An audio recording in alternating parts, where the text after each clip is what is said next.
हाजी साहब ने आखिरी उम्र में फैक्ट्री लगा ली और वो 24 घंटे फैक्ट्री में रहने लगे।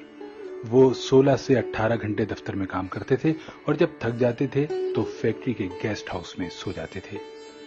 हाजी साहब के मिजाज की ये तब्दीली सबके लिए हैरान कुन थी। वो 30 बरस तक दुनियादारी, कारोबार और रुपए पैसे से अलग थलग रहे थे। उन्होंने ये अरसा इबादत और रियाजत में गुजारा था और अल्लाह ताला ने उन्हें इस रियाजत का बड़ा खूबसूरत सिला दिया था। वो अंदर से रोशन हो गए थे। वो सुबह 8 बजे अपनी बैठक खोलते थे और रात गए तक उनके गिर्द लोगों का मजमा रहता था। लोग अपनी अपनी हाजत लेकर उनके पास आते थे। वो उनके लिए दुआ का हाथ बुलंद कर देते थे और अल्लाह ताला साइल के मसाइल हल फरमा देता था। अल्लाह ताला ने उनकी दुआओं को कबूलियत से सरफराज कर रखा था, लेकिन फिर अचानक हाजी साहब की जिंदगी ने पलटा खाया। वो एक दिन अपनी गद्दी से उठे, बैठक बंद की, अपने बेटों से सरमाया लिया और गारमेंट्स की एक दरमियाने दर्जे की फैक्ट्री लगा ली। उन्होंने इस फैक्ट्री में 500 खवातीन रखी। खुद अपने हाथों से यूरोपीय खवातीन के लिए कपड़ों के नए डिजाइन बनाए। ये डिजाइन यूरोप भिजवाए, बाहर से ऑर्डर्स आए और हाजी साहब ने माल बनवाना शुरू कर दिया।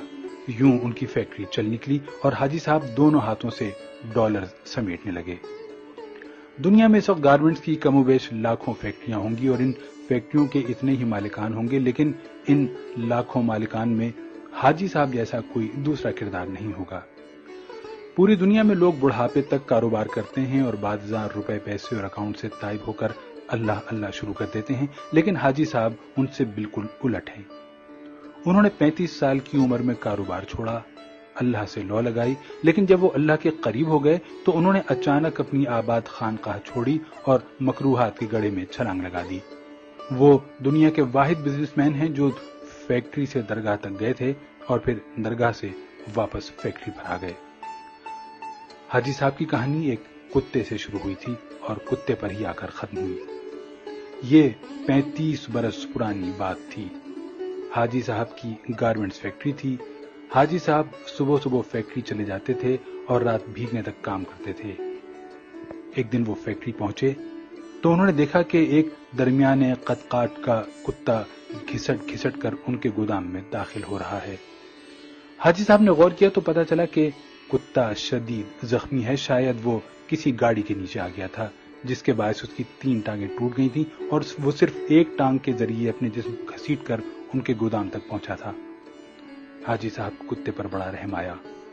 उन्होंने सोचा वो कुत्ते को जानवरों के किसी डॉक्टर के पास ले जाते हैं, उसका इलाज कराते हैं और जब कुत्ता ठीक हो जाएगा तो वो उसे गली में छोड़ देंगे। हाजी साहब ने डॉक्टर से राब्ते के लिए फोन उठाया, लेकिन नंबर मिलाने से कबल उनके दिल में एक अनोखा ख्याल आया और हाजी साहब ने फोन वापस रख दिया। हाजी साहब ने सोचा कुत्ता शदीद जख्मी है, इसकी 3 टांगें टूट चुकी हैं, इसका जबड़ा जख्मी है और पेट पर भी चोट का निशान है, चुनाचे कुत्ता अब रोजी रोटी का बंदोबस्त नहीं कर सकता। हाजी साहब ने सोचा अब देखना यह है कि कुदरत इस कुत्ते की खुराक का बंदोबस्त कैसे करती है। हाजी साहब ने मुशाहिदे का फैसला किया और चुपचाप बैठ गए। वो कुत्ता सारा दिन गोदाम में बेहोश पड़ा रहा। शाम को जब अंधेरा फैलने लगा तो हाजी साहब ने देखा उनकी फैक्ट्री के गेट के नीचे से एक दूसरा कुत्ता अंदर दाखिल हुआ। कुत्ते के मुंह में एक लंबी सी बोटी थी। कुत्ता छुपता छुपाता गोदाम तक पहुंचा, जख्मी कुत्ते के करीब आया।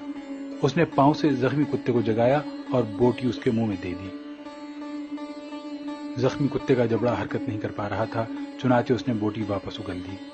सेहतमंद कुत्ते ने बोटी उठाकर अपने मुंह में डाली, बोटी चबाई और जब वो अच्छी तरह नरम हो गई तो उसने बोटी का लुकमा सा बनाकर जख्मी कुत्ते के मुंह में दे दिया। जख्मी कुत्ता बोटी निगल गया। उसके बाद वो कुत्ता गोदाम से बाहर आया, उसने पानी के हौज में अपनी दुम गीली की, वापस गया और दुम जख्मी कुत्ते के मुंह में दे दी। जख्मी कुत्ते ने सेहतमंद कुत्ते की दुम चूस ली। सेहतमंद कुत्ता इस कार्रवाई के बाद इत्मीनान से वापस चला गया। हाजी साहब मुस्कुरा पड़े। उसके बाद ये खेल रोजाना होने लगा। रोज कुत्ता आता, जख्मी कुत्ते को बोटी खिलाता, पानी पिलाता और चला जाता।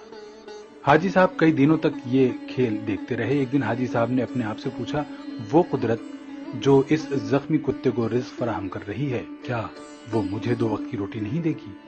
सवाल बहुत दिलचस्प था। हाजी साहब रात तक अपने اس سوال کا جواب تلاش کرتے رہے یہاں تک کہ وہ توکل کی حقیقت بھانپ گئے۔ انہوں نے فیکٹری اپنے بھائی کے حوالے کی اور تارک الدنیا ہو گئے۔ وہ مہینے میں 30 دن روزے رکھتے اور صبح صادق سے اگلی صبح کاذب تک رکوع و سجود کرتے۔ وہ برسوں اللہ کے دربار میں کھڑے رہے۔ اس عرصے میں اللہ انہیں رزق بھی دیتا رہا اور ان کی دعاؤں کو قبولیت بھی، یہاں تک کہ وہ صوفی بابا کے نام سے مشہور ہو گئے اور لوگ ان کے پاؤں کی خاک کا تعویذ بنا کر گلے میں ڈالنے لگے۔ لیکن پھر ایک دوسرا واقعہ پیش آیا اور صوفی بابا دوبارہ حاجی صاحب ہو گئے۔ یہ سردیوں کی ایک نیم گرم دوپہر تھی۔ صوفی بابا کی بیٹھک میں درجنوں عقیدت مند بیٹھے ہوئے تھے۔ صوفی بابا ان کے ساتھ روحانیت کی رموز شیئر کر رہے تھے۔ باتوں ہی باتوں میں صوفی بابا نے کتے کا قصہ چھیڑ دیا اور اس قصے کے آخر میں حاضرین کو بتایا، رزق ہمیشہ انسان کا پیچھا کرتا ہے، لیکن ہم بے وقوف انسانوں نے رزق کا پیچھا شروع کر دیا ہے۔ اگر انسان کی توکل زندہ ہو تو رزق انسان تک ضرور پہنچتا ہے، بالکل اس کتے کی طرح جو زخمی ہوا تو دوسرا کتا اس کے حصے کا رزق لے کر اس کے پاس آ گیا۔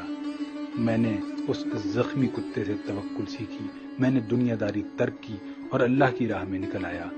آج اس راہ کا انعام ہے، میں آپ کے درمیان بیٹھا ہوں۔ ان 30 برسوں میں کوئی ایسا دن نہیں گزرا جب اللہ تعالیٰ نے کسی نہ کسی وسیلے سے مجھے رزق نہ دیا ہو یا میں کسی رات بھوکا سویا ہوں۔ میں ہمیشہ اس زخمی کتے کو تھینک یو کہتا رہتا ہوں جس نے مجھے توکل کا سبق سکھایا تھا۔ صوفی بابا کی محفل میں ایک نوجوان پروفیسر بھی بیٹھا تھا۔ پروفیسر نے جینز پہن رکھی تھی اور اس کے کان میں MP3 کا ایئر فون لگا ہوا تھا۔ نوجوان پروفیسر نے ایئر فون اتارا اور قہقہ لگا کر بولا، صوفی بابا، ان دونوں کتوں میں افضل زخمی کتا نہیں تھا بلکہ وہ کتا تھا جو روز شام کو زخمی کتے کو بوٹی چبا کر کھلاتا تھا اور اپنی گیلی دم سے اس کی پیاس بجھاتا تھا۔ کاش آپ نے زخمی کتے کے توکل کے بجائے صحت مند کتے کی خدمت، قربانی اور ایثار پر توجہ دی ہوتی تو آج آپ کی فیکٹری 500-600 لوگوں کا چولہا جلا رہی ہوتی۔ صوفی بابا کو پسینہ آ گیا۔ نوجوان پروفیسر بولا، صوفی بابا، اوپر والا ہاتھ نیچے والے ہاتھ سے افضل ہوتا ہے۔ وہ صحت مند کتا اوپر والا ہاتھ تھا جبکہ زخمی کتا نیچے والا۔ افسوس، آپ نے نیچے والا ہاتھ تو دیکھ لیا لیکن آپ کو اوپر والا ہاتھ نظر نہیں آیا۔ میرا خیال ہے کہ آپ کا یہ سارا تصوف اور سارا توکل خود غرضی پر مبنی ہے، کیونکہ ایک سخی بزنس مین 10,000 نکمے اور بے ہنر درویشوں سے بہتر ہوتا ہے۔ نوجوان اٹھا، اس نے سلام کیا اور بیٹھک سے نکل گیا۔